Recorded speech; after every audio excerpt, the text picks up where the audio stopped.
Hi, thank you very much for having me here. And over the next 20-25 minutes, I would like to reflect on my journey of around 2 decades to really be an observer of what has been happening in the media and advertising industry, especially in the digital world. For, for people who don't know me, I was born in a Doordarshan era, both biologically and professionally. Sounds archaic, especially when you heard a lot of digital transformation conversations 2 minutes prior on this stage, right? We moved to a satellite revolution.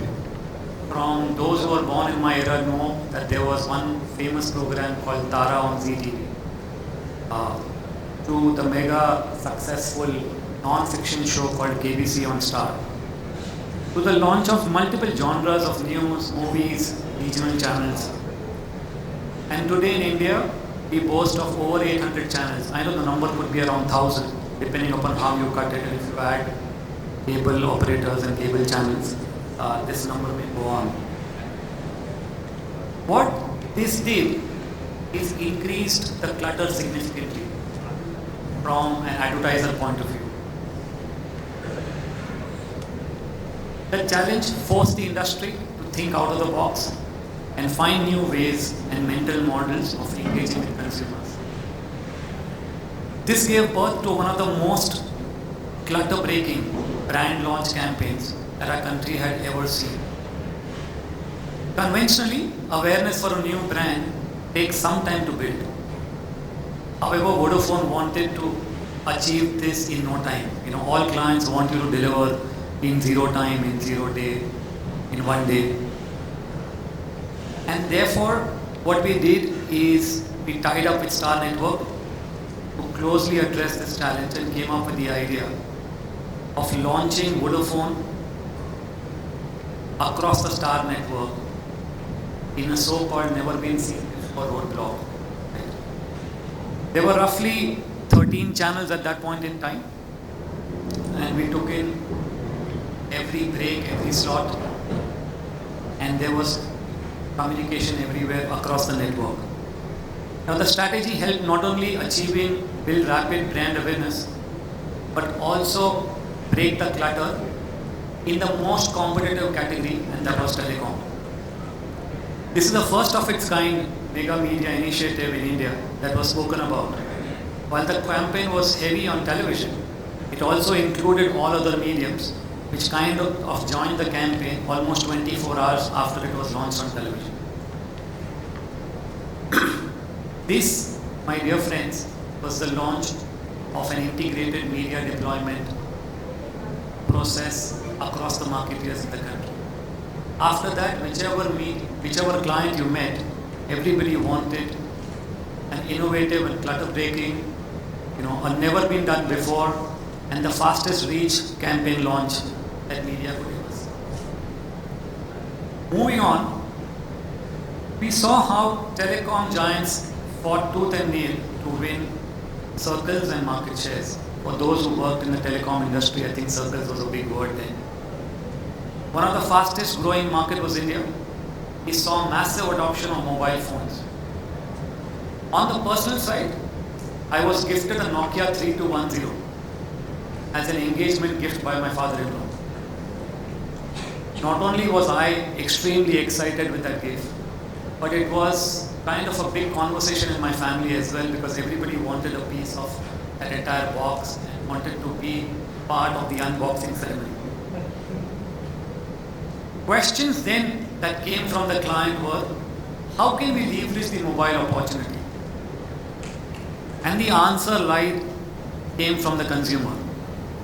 Interestingly, Indians love talking on the mobile phone, but only when the call was incoming. They restricted or seldom made outgoing calls. All of us know why. And this gave birth to a brilliant campaign, which I will bring forth to you. Can we get the sound now?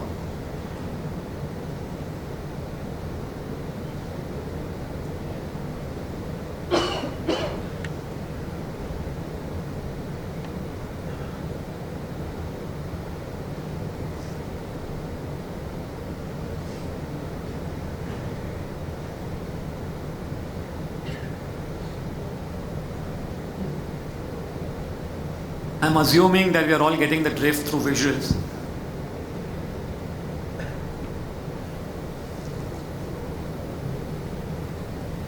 The campaign was so successful and the response rates were so phenomenally high that Unilever just took this idea and then made it into an ongoing and engagement platform called Khan Khajura Station.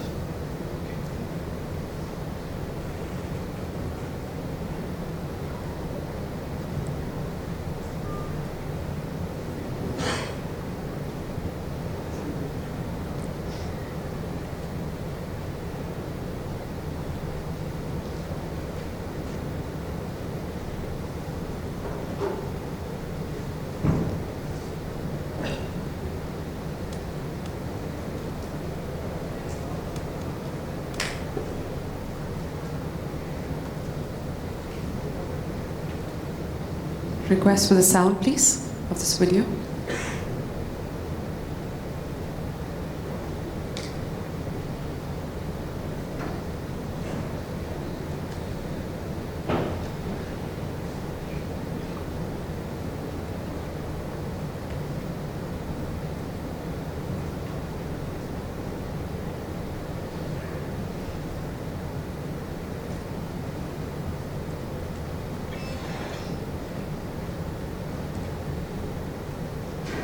Yeah. Moving on.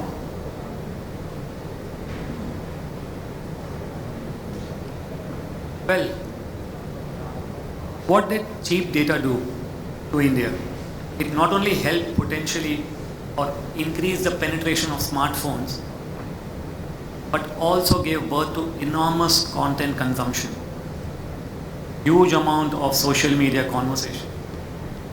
And it also started demonstrating consumer intent online. We were then asked by our clients, how can we leverage this data revolution? Also, can you give me a viral idea? I don't know if you've ever been into a client meeting where the client has asked you that, can you give me the next biggest viral idea? Again, the entire answer lied in mining consumers, came from consumers. So after a lot of research, observing media conversations, an insight was born and it gave birth to this campaign. And what I'll do is, given that voice doesn't play from here.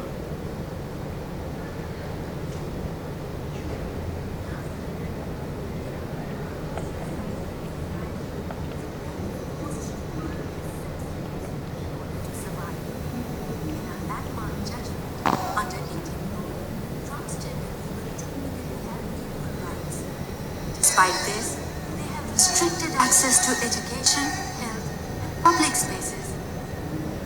Group Born Red Leaf is committed to bringing together people in India.